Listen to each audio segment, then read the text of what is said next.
My name is Jeff Jackson. I'm with Hagen Homes.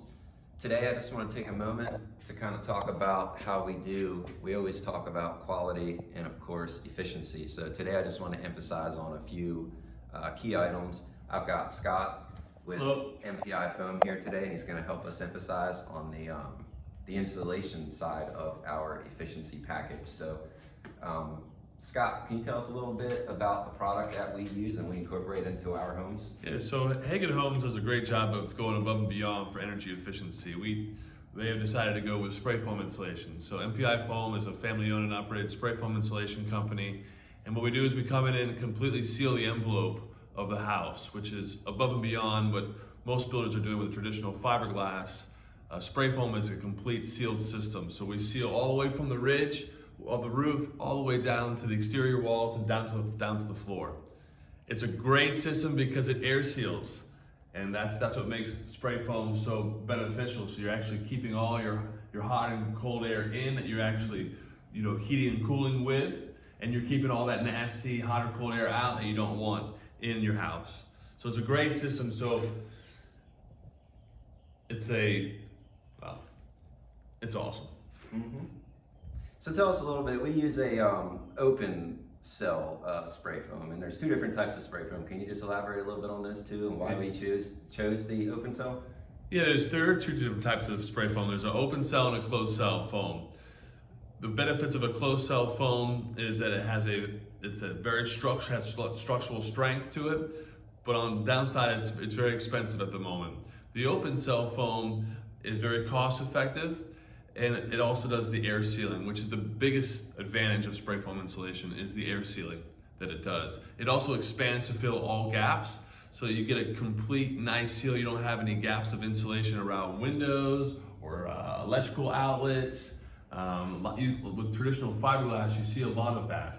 So spray foam does a good job of getting all around the nooks and crannies, and the open and closed cell foam will do that. However, the open cell foam is it's a lot more cost effective, and it does all the same benefits as far as efficiency that the closed cell foam does.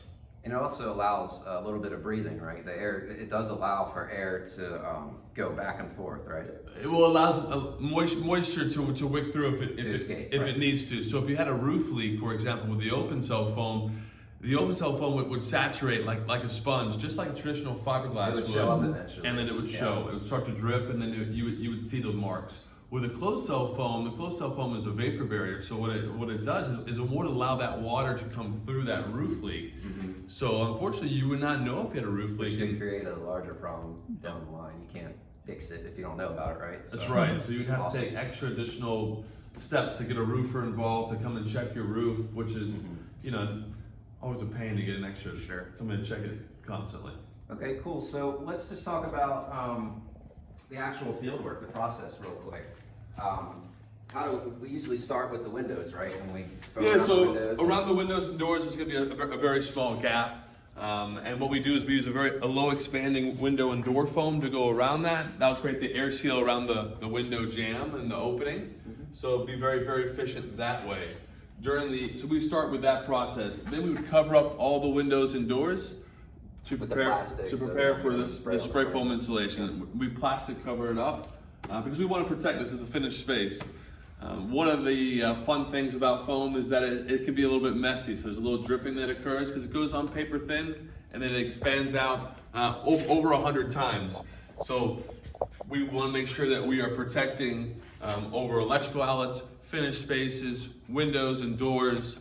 If you had sometimes people offer finished concrete, which is a unique system. But if that's anything that's finished, would be covered with plastic to help make sure there's no overspray on that. And to emphasize on the thermal envelope, what we do is we go up all of the exterior walls and up the roof deck, right?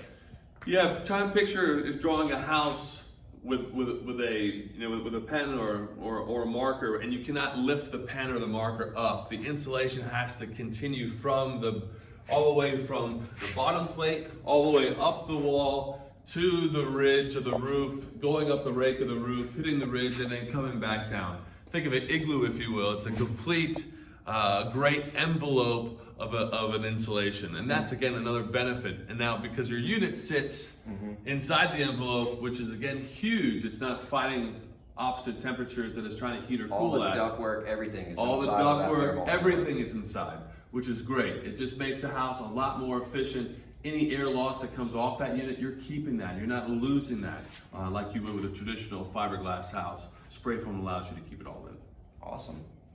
Well, I think that about sums it up. And I think that, you know, we always like to preach our quality and especially efficiency. So I want to thank you for coming out today. Yeah, and hopefully we can see part two when we actually see the insulation put in. Yeah. We'll come back around and we'll show you the cool benefits of the foam that way as well. Yeah. Awesome. Thanks, Scott. Thank you.